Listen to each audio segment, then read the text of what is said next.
கடலூரில் மாநகராட்சி சார்பாக ஊரில் சுற்றித் திரியும் பன்றிகளை பிடிக்க அழைத்து வரப்பட்ட நபர்கள் மீது தாக்குதல் நடத்திய சம்பவம் பரபரப்பை ஏற்படுத்தியுள்ளது. ரவுடிசத்தில் ஈடுபட்ட உள்ளூர்காரர்கள் மீது நடவடிக்கை பாயுமா?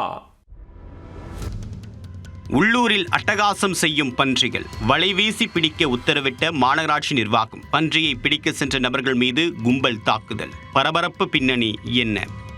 கடலூர் மாநகராட்சிக்குட்பட்ட பகுதிகளில் கால்நடைகள் மற்றும் பன்றிகள் அதிகளவில் சுற்றித் திரிவதால் பாதிப்பு ஏற்படுவதாக பொதுமக்கள் தொடர் புகார்கள் அளித்து வருகின்றனர். பல இடங்களில் சுகாதார சீர்கேடுகள் ஏற்படுவதாகவும் குற்றம் சாட்டி வருகின்றனர். இதற்கிடையே மாநகராட்சி மேயர் சுந்தரி ராஜா உத்தரவின் பேரில் வெளியூர்களிலிருந்து ஆட்கள் வரவழைத்து உள்ளூரில் அட்டகாசம் செய்யக்கூடிய பன்றியை பிடிக்க தீவிரம் காட்டி வருகின்றனர். அதில் மாநகராட்சி ஊழியர்கள் இரவு பகலாக வேலை பார்த்து வருகின்றனர். இந்நிலையில் கடலூர் முதுநகர் சேடப்பாளையத்தில் பன்றிகள் அதிக அளவில் சுற்றித் திரிவதால் நோய் பரவக்கூடிய அபாயம் ஏற்படுவதாக புகார் வந்துள்ளது.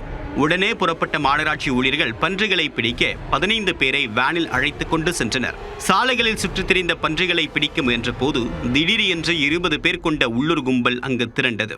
வாகனத்தை வழிமறித்து கற்களால் தாக்கி ஆக்ரோஷத்தில் ஈடுபட்டனர். வாகனத்தின் முன்பக்க கண்ணாடியை அடித்து நொறுக்கியதுடன் டயர்களையும் வெட்டி சேதப்படுத்தினர்.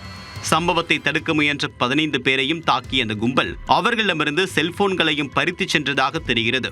இந்த தகவல் அறிந்த கடலூர் முதுநகர் போலீசார் சம்பவ இடத்திற்கு விரைந்து சென்று பார்வையிட்டு விசாரணை மேற்கொண்டனர். மாநகராட்சி சார்பாக ஊரில் சுற்றித் திரியக்கூடிய பன்றிகளை பிடிக்க அழைத்து வரப்பட்ட நபர்கள் மீது தாக்குதல் நடத்தப்பட்ட சம்பவம் கடலூரில் பெரும் சலசலப்பை ஏற்படுத்தியுள்ளது.